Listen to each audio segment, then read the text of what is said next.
Allah subhanahu wa ta'ala ka leydi men ndi fewndiɗo yo Allah newno ndi lumbira ɗon no ɓuri moƴƴirde hara gere waɗali hara warindiraka hara cuuɗi sunnaka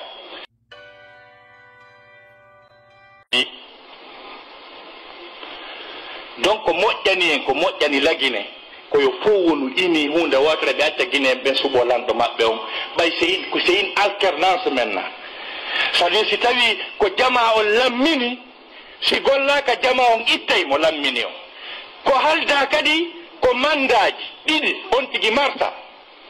joni sendodete si tawi noon en faalaka sendodede en faalaka jaam haray koyne gandi ko faala en torki Allah subhanahu wa ta'ala ka leydi men ndi fewndiɗo yo Allah newno ndi lumbira ɗon no ɓuri moƴƴirde hara gere waɗali hara warindiraka hara cuuɗi sunnaka jama on fotta leydi ndi ɓanto ndi développa guine en jom ɓuttina kanko kadi Allah rewe hara o yeddaka ɗi tawata secteur hummum gotum wallahi min no secteur goto lagine no wawi ñamminde guine en fopp yoɓanaɓe jande hana ɓe yoɓata courant ɓe yoɓata ndiyam nokku gotum ɗum leydi no jogui uranium kilo goto uranium no wawi alimentude Conakry fopp an électricité kilo goto pet ngaluji jelu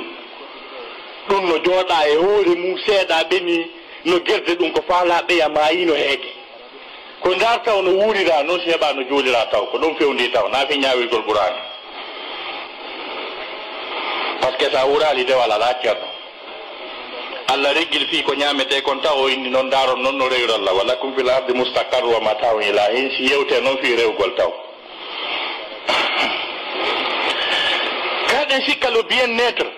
den sikka bien-être ko keferaku ñamugol ha hara ɓorno laaɓuɗi janga ñawdo ɗum ko keferaku nde Allah haalno fi o teddini taga ɗon ko ɗin piiji o waɗanimo ولقد كرمنا بني آدم وحملناهم في البر والبحر ورزقناهم من الطيبات وفضلناهم على كثير ممن خلقنا تفضيلا من تدني آدم ينكبن من ولي بكب بكو كان جورندي كوافو كافيون دي كوبي ولي دورارا بسبتا بنيام ها بهارا تاكو عليما موجو نعمتي موجو دويتي ورزقناهم من الطيبات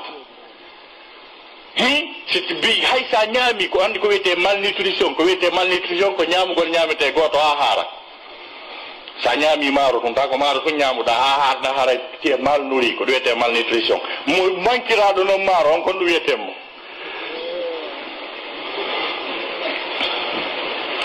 o yi étudiant ɓe université gono grévi fi ɓe jokkinirana balɗe tati guerto tum ɓeyni ɓe dowa sansindiranede ɓe grévi an jibista e maaro kaɗen sikka basal ko diina la pauvreté Allah no yiɗani en ɓuttu ko wi ko newende yuridu llahu bikumul yusr wala yuridu bikumul usr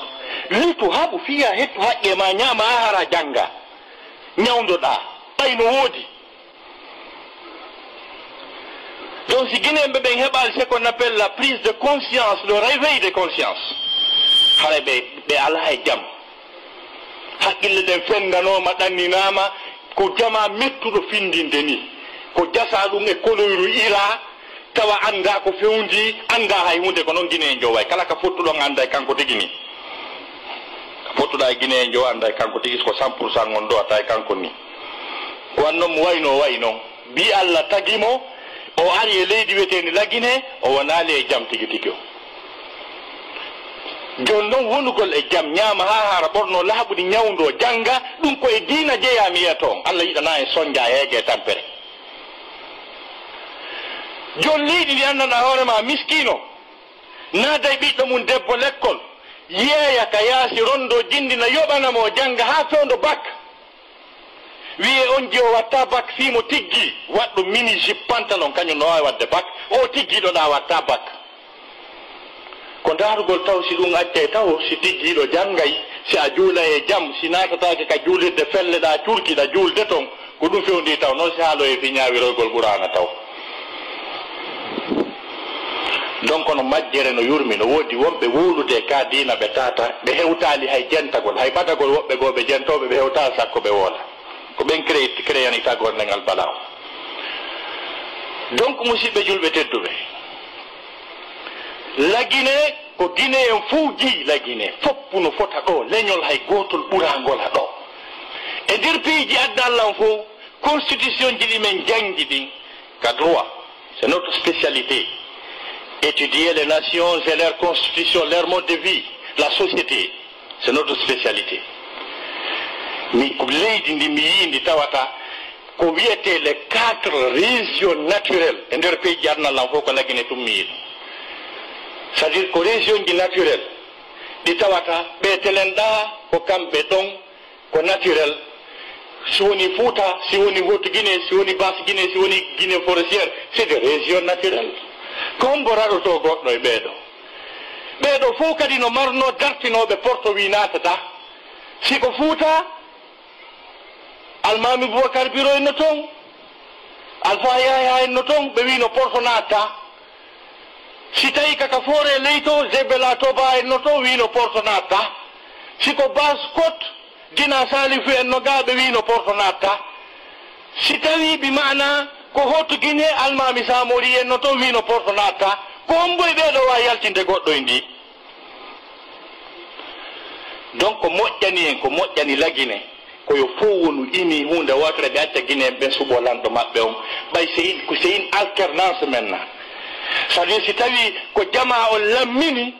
si gollaka jama on ittay mo lammini o ko halda kadi ko mandaji ɗiɗi on tigi marta joni sendodete si tawi noon en faalaka sendodede en faalaka jaam haray koyne gandi ko faala